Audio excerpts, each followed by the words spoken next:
Hello and welcome to another video on the first Descendant. So today I wanted to answer some common questions from new players to the game. Now these are some of the things that I also had in mind when I was playing the game. I did not know about certain things and I wanted answers. And so if you have more questions like this, let me know, maybe I'll make a part 2. So I've looked into my comment section and a few other places to see what people are asking. And one of the first questions is, which Descendants should you get?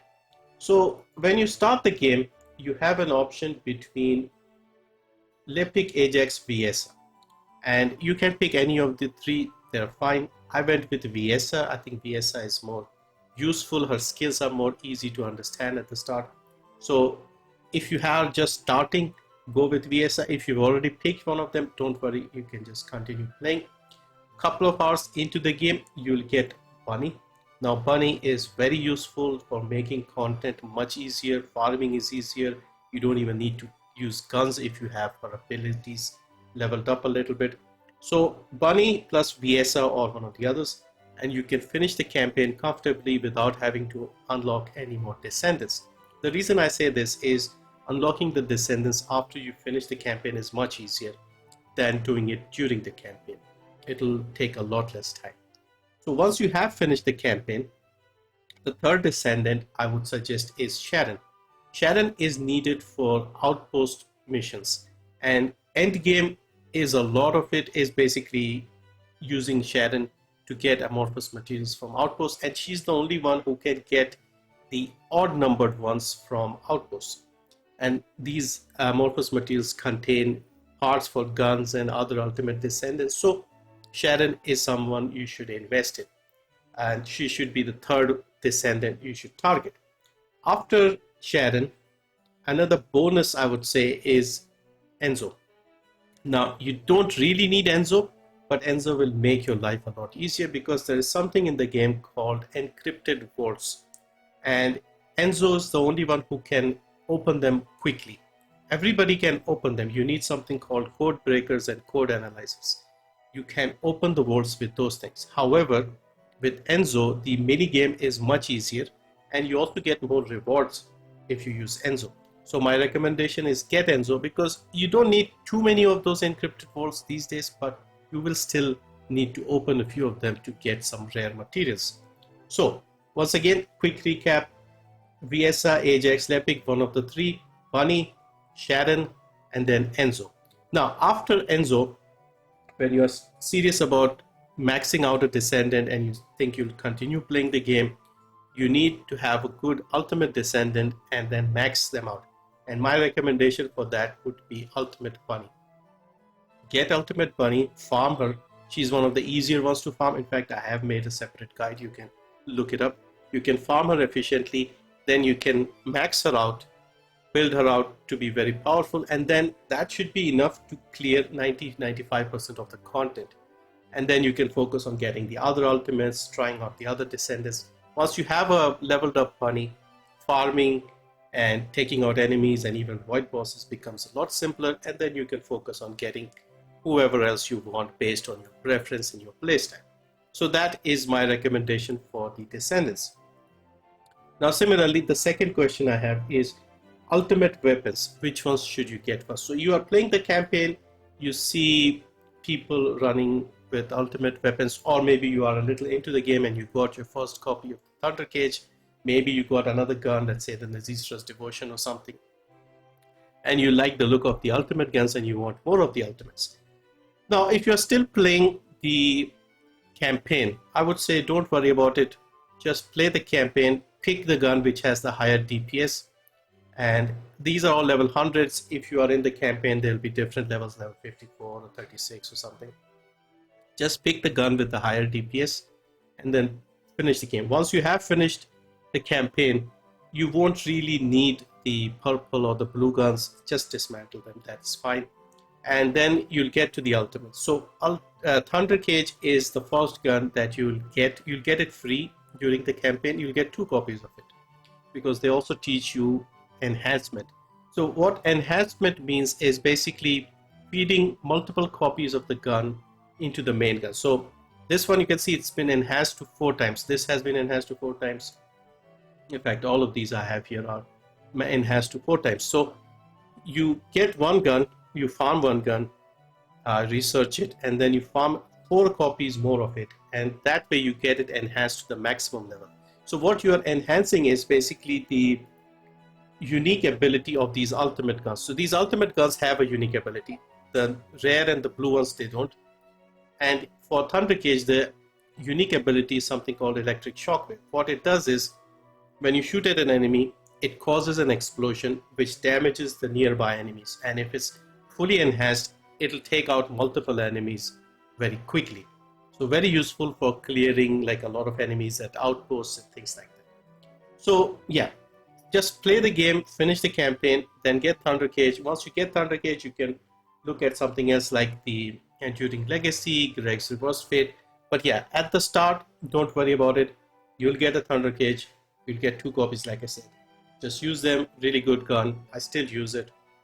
And then you can worry about the rest. These purple ones, they won't get much use after you finish the campaign.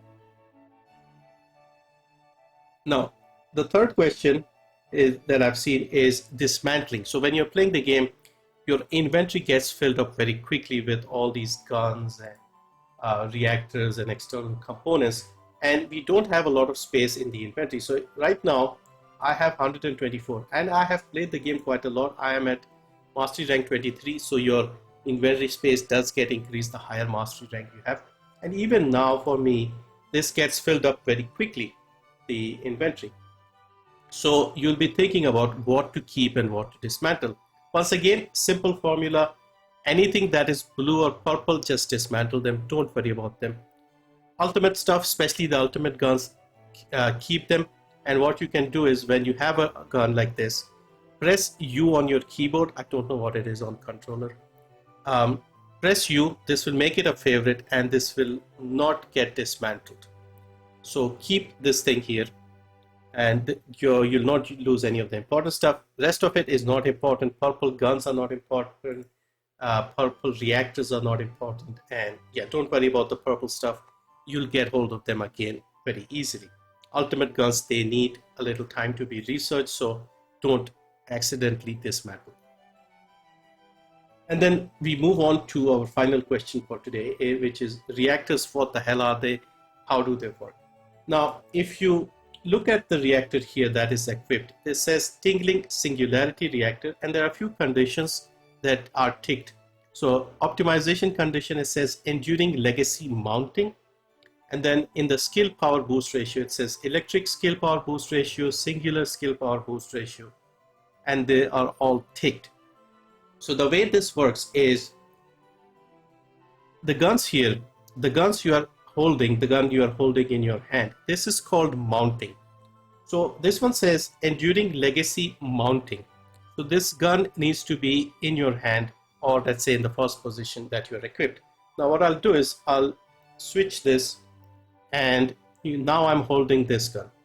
Notice that optimization condition is not checked now, because I'm holding this gun in hand, which is the Hero Scar. So the enduring, it says here Enduring Legacy Mounting. Enduring Legacy is not mounted. Now it is in my inventory here in the 3 equipped slots, but it is not in my hand. So this is not mounted. That is mounting. Now regarding this, if you see the purple reactor, this one here, this one says optimization condition machine gun class equipped. There is a key difference between mounting and equipped. Equipped means it's in one of the 3 slots. Mounting means it needs to be in your hand. So as you can see here, this is checked, machine gun class equipped, which is the Thunder Cage. Thunder Cage is one of the 3 guns in my hand, in my inventory, that is equipped, but I'm not holding it, but I'm still getting that condition checked. So this is the key difference between equipping and mounting, and that's something you need to understand. With the purple reactors, equipping the gun in one of the 3 slots is enough to get a boost to the power, but you only get 140% boost to the power maximum. With the ultimate reactors, you get 160% boost to power if you have the gun mounted. So I'll mount it back again. So you can see here it's mounted now, and we are getting the 160 skill power again. The next two things that it says in the skill power, it says electric skill power boost ratio and singular skill power boost ratio.